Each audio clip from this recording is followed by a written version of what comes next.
Hi guys, James at RampantLionReviews again for you today with another beer review. For this one we are going to head over to Japan once again. We're going to return to Niigata Prefecture, which is of course very well known for its sakes, and we're going to do my second visit to this brewery, although this is the first beer that I'm reviewing from them. So for the second time we are going to visit Hakkaisan Shuzo. You might have seen me review their Ichigo Desuro sake quite recently. That was a Seishu sake, very nice but quite strong at the same time. But for the first time we're going to have a look at one of the beers that they produce. So this is their Rydeen beer range, and we're going to have a taste of the IPA, which should be really quite nice. This was yet another beer that I picked up at liquor shop Asahiya in Taishibashi Emaichi in Osaka, and Koji there recommended this one to me. So very curious to see how this one kind of turns out. And as I say, you know, Niigata Prefecture is very well known for its sake, so I'm curious to see how one of the quite well established sake breweries does their craft beer, because in my experience it does tend to be that the sake breweries can be quite good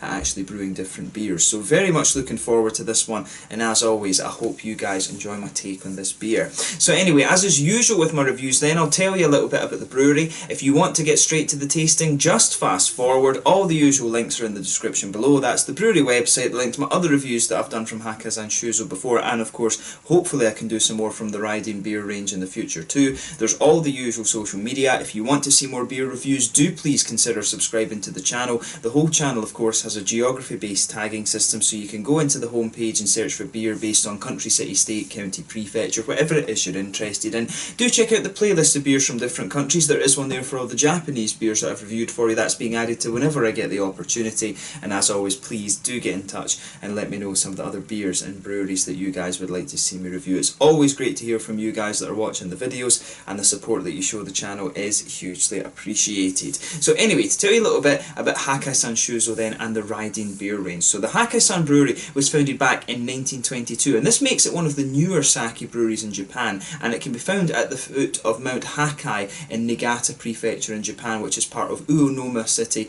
which is known for its snowfalls, and it's also a region that's very well versed in sake production. As I mentioned to you, the Niigata sakes are very famous actually. But the current CEO of the company is Jiro Nagumo, and they're producing sochu there. They've got beer under the name Rydeen beer of course, and they've also got the Hakkaisan Shuzo sakes, which you've seen me review before as well. So the name Rydeen beer apparently comes from the local water source. The local mountain's name is Hakkaisan. You know, it's Hakkai mountain to us, but in Japan they always I think it's something to do with the old Shinto, where basically they like to personify nature.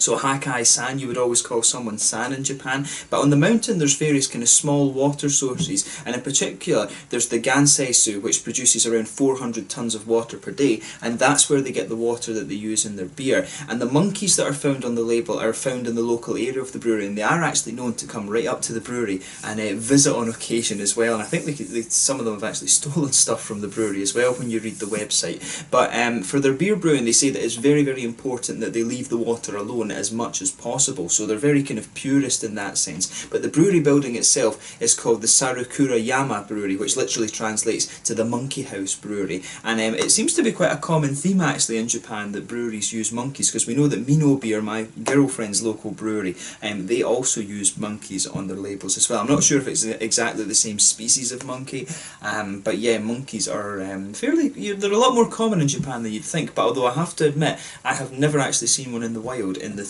four times actually, sorry, that I've been over in Japan. So that's something that I definitely do need to make sure happens on my next trip over there in the summer. So yeah, very much looking forward to that. But yeah, that's all you really need to know about Hakkaisan Shuzo just now. I would say that out of the Niigata sake breweries, these guys are one of the more established ones. I think they export quite a little bit as well, and of course they are starting to branch out a little bit to have a go at some of the craft beers too. The beers that they have in their range, they've got an alt beer, and this is one of the funny things about Japanese craft beer. There's more alt beers in Japan than there is in Germany. They've got a Pilsner, they've got a Porter at the moment, which is limited edition, they've got their IPA, and I think they've also got a wheat beer as well, if I remember correctly. But yeah, they've got 5 different beers at the moment. And the IPA was the one that that Koji recommended to me when I was in Liquor Shop Asahiya. So yeah, make sure you check out the link to his Facebook page in the description below. But that's all you really need to know about the brewery and the sake company and stuff just now. And if you want to learn a little bit more, you can check out the brewery website, you can check out the Facebook page and the Instagram and stuff like that, and that'll keep you up to date with all the latest goings on there. But yeah, very, very cool to review a beer from one of the very well established sake breweries. Actually, we know that you know, you've got the Kiyuchi brewery, which produces the Hitachino Nest. I believe also that you know, Tamamura Honten, that's a sake company as well. I need to actually try some of their sakes at some point, because I've tried a lot of their beers and been very, very impressed with them. But I'll just let you have a little look at the artwork of this one before we open it up. What I'll say about the artwork that you get from these, from the Rydeen beers, is they're all pretty similar, just different colours actually, and slightly different monkeys and mountains and things. You can see on the back here, as I was saying to you, just the Sarukura Yama brewery there, basically the Monkey House brewery, which is kind of cool. So they do have a separate building that they brew their beers in, and there you can see they've also got their own bottle caps as well, which is quite nice. That's also the monkey there. Let me just rotate that around so you can see. Just checking on the camera control that you can actually see this. There you go.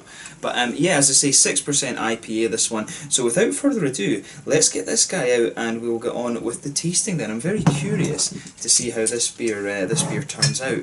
Because the sake, I have to admit, I was very, very impressed with. The Ichigo Suro, if I remember rightly, a 19% sake. So it was a bit of a monster, but it was, you know, very, very smooth and easy drinking. But as soon as you open this one up, you can smell some lovely hoppy qualities to the beer. I'm curious to see whether this is going to be more of an American IPA or an English IPA, because as I say, most of the beers that these guys are brewing are the German styles. Let's get rid of the brewery notes then, and we can have a taste of this beer properly. So as you can see, this one's poured to be kind of crystal clear. It's a lovely, quite rich amber colour. There's a solid finger of a frothy, I would say cream coloured head on this one. It's not perfect white. One or two big bubbles sticking towards the side of the glass, and a few little ones just heading up towards the bottom of that head there. But you know, overall it does look pretty damn nice, I have to say. So yeah, nothing overly surprising about this one in terms of its IPA. The only other note that I would add to that is that it is crystal clear. If I put my fingers behind the glass, I'm sure you can see there is a good bit of transparency to this beer. So let's take a closer look at the aroma then and just see how we get on with this one. Now that's interesting. So with this beer, right away, I'm thinking with the aroma, it comes across as more of an English IPA. It's got a little bit of a kind of bready malt base to it. You've got a little touch of, there's definitely a hint of a kind of biscuity quality to this one, a lovely sort of sweet biscuit, you know, a little bit of a slightly richer caramel as well, maybe even slightly toasted, to be honest with you. But yeah, big bready notes in the malt base. It's a very slightly sort of brown bready note, and to me it really does come across as more of a, yeah, it really does come across as more of an English IPA in its aroma. It's almost a little touch like soapy or something like that, the aroma too. But on the hoppy side of things, you can pick up some nice grassy notes in there, a little bit of a floral quality as well. Interestingly, the hoppy notes that come out of this are distinctively more German, so I'm wondering if they're using like a German bittering hop to brew the IPA. There is a little touch of earthiness in there though, but it does to me come across as being more sort of noble and floral and grassy. I would say that about it, to be honest. But yeah, there's a bit of a lemony citrus to this one too, and I want to say there's a little touch of like, there's maybe a little touch of orange or something in there as well, which is quite interesting. Yeah, this beer, it's really kind of an unusual aroma that's coming out of this one. It does smell quite fresh and grassy and floral and stuff like that. The malt base to me smells a little bit more English, but the hops I think are German, and I suppose if they are brewing all of their other beers in the German styles, although they do have a porter like I mentioned to you, you know, I wouldn't be surprised if they're using German hops in this. But yeah, let's just have a taste of this one and see how we get on. So in terms of the aroma, as I say, a bit more of an Englishy malt base, but more German in terms of its hop qualities, and it's not too fruity, if you like. So yeah, let's just have a taste of this and see how we get on then. So this one is the IPA from Rydeen Beer, part of Hakkaisan Shuzo in Niigata Prefecture in Japan. Let's get stuck in. Slanja, Skull, Kampai, 6% IPA.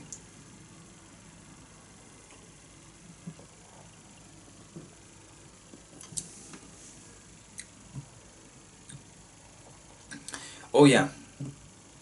Now, that's definitely more of an English IPA, to be honest with you. Definitely a little bit more of an English IPA. But it's well done. I would say that, you know, it is quite a well done beer, this one. It's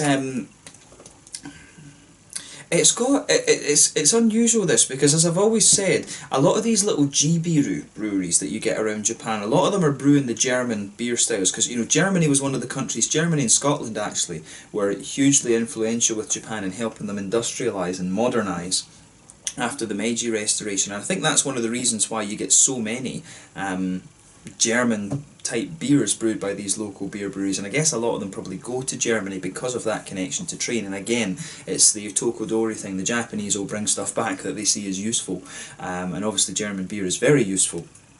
But yeah, with this beer, it's unusual because it does have elements of English qualities to it, but it's also got elements of German qualities, so it's one of the more unusual IPAs that I've come across. But in terms of the G-Biru beers that you can get from Japan, this one is actually quite nice. And I guess in Japan you probably have to make that distinction a little bit. Some of the G-Biru breweries are brewing things that are more American-like, but some of them are brewing the things that are a little bit more kind of conservative and easy drinking, if that makes sense. The more sort of balanced beers, but there are a few of the G-Biru breweries who are brewing the quite bold things, I would say.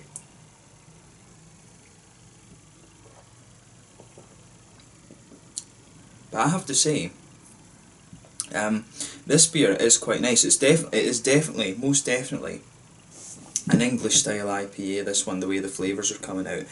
So let's try and break the flavour of this one down a little bit. In the middle of your palate then, you can feel there's a nice little bit of a bready quality, that just blankets the middle of your palate. On top of that, it becomes a little bit more kind of grainy. The further you go into the aftertaste, you start to get more of those kind of grainy notes out of it, and again, that's one of the things that you quite often associate with English malt, actually, is that sort of graininess. For me, I would say that this one is quite, it does have a little touch of sweetness. If you go to the very centre of your palate, it's got a little bit of a kind of biscuity sweetness to it, but then the middle of your palate then dries out and becomes a little bit more, it definitely leans a little bit more towards the grainy side of things, and I would say there's a little touch of bitterness coming from the grainy qualities in this beer as well.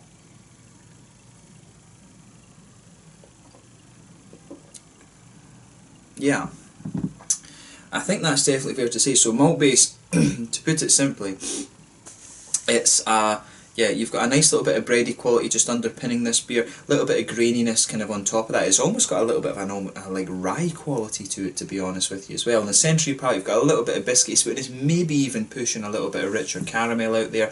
Back corners of the palate, you know, back corner of the palate, it builds a good bridge with some of the earthiness. The malt base is distinctly English in this one. The hops, it's a little bit of a different story. In the back corners of your palate, there's a little bit of an earthiness there, and it has got elements. I think it's an English earthiness that's coming out of this one. I've always found the English hops to be slightly darker in their earthiness than the German hops. The noble hops, of course, you get them from the Czech Republic and things like that, from Poland and Slovenia as well. But the earthy quality and the pardon me, in this in the hoppy side of this beer is definitely a little bit darker than you would expect from German noble hops. As you come further forward, though, that just kind of, pardon me, smooths out a little bit.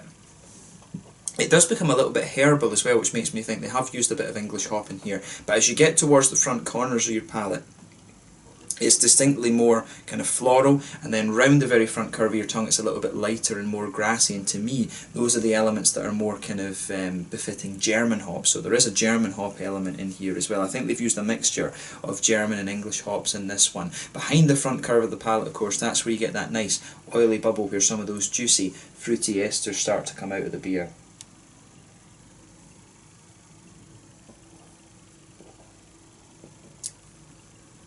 Yeah, and I mean, for me, this one,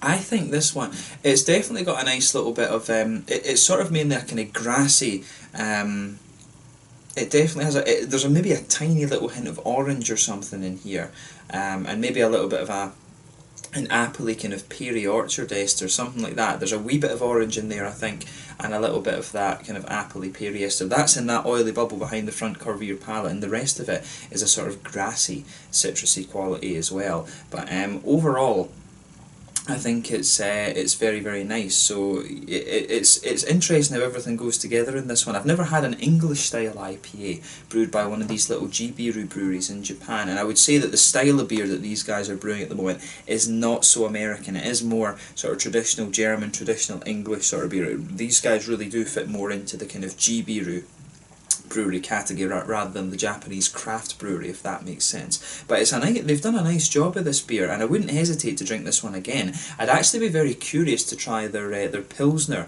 and their Alt beer just to see what they're like, because this one, this beer really has that kind of clean, fresh German feel to it, and it's one of the things.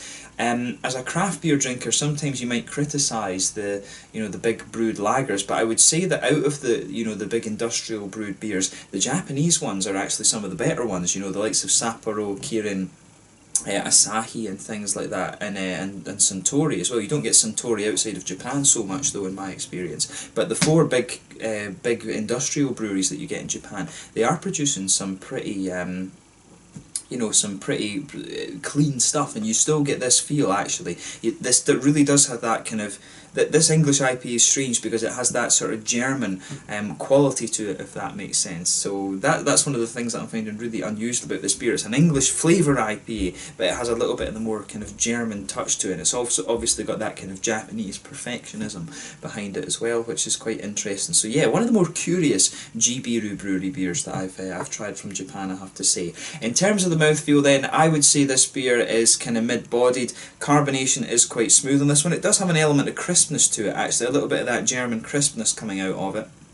The mouthfeel, somewhere between wet and oily. It's got a combination of both things going on there. A little bit of hoppy bitterness to this one. I think we're talking around the kind of 40, maybe 50 IBU mark with this beer.